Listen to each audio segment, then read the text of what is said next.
इस साल की विदाई लेता मानसून सत्र एक बार फिर विगत 4 से 5 दिनों से आसमान में बादलों ने डेरा डाले रखा, जो हल्की फुल्की फुहारें बूंदाबांदी चल रही हैं। रविवार को आखिरकार बादलों से रहा नहीं गया और चीताखेड़ क्षेत्र में प्रातः 9 बजे से ही तेज गति से बारिश प्रारंभ हो गई, जो 11:30 बजे तक तो अनवरत रुक रुक कर चल रही थी। कभी तेज तो कभी रिमझिम तो कभी बूंदाबांदी चलती रही। वर्तमान में बारिश से हुए भारी नुकसान का प्रशासन ने फसलों का सर्वे तक शुरू नहीं करवाया। किसानों की फसलों में अतिवृष्टि से तो कभी अल्प वर्षा से तो कभी शीत प्रकोप से नुकसान होने पर उनकी भरपाई करने का मौका आता है तो सरकार हो या बीमा कंपनी, चाहे प्रशासनिक अधिकारी, ऐसे मौके पर गूंगे बहरे और धृतराष्ट्र क्यों बन जाते हैं।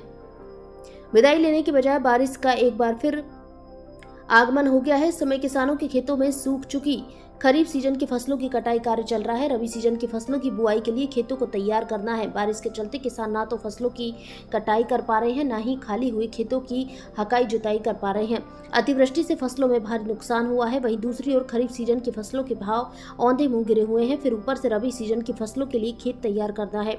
खेतों की हकाई जुताई जैसा खेत होने को होता है और फिर बारिश आ जाती है। बारिश की लुका छुपी के चलते किसान आर्थिक और मानसिक रूप से तनाव में आ गया है।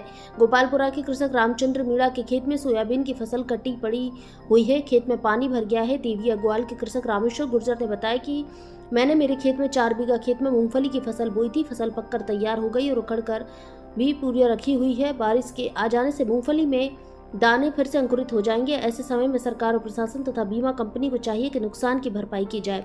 शनिवार को एक बार फिर सुबह से ही हुई तेज बारिश से खेतों में पानी भर गया। सीजन में किसानों का पीला सोना कही जाने वाली सोयाबीन फसलों की कटाई कार्य चल रहा है।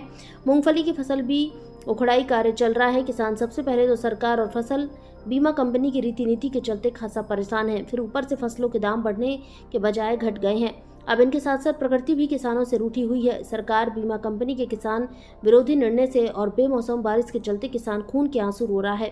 आज किसानों के बहते खून के आंसू कोई पोंछने वाला नहीं है। भारत संवाद से दशरथ माली की रिपोर्ट।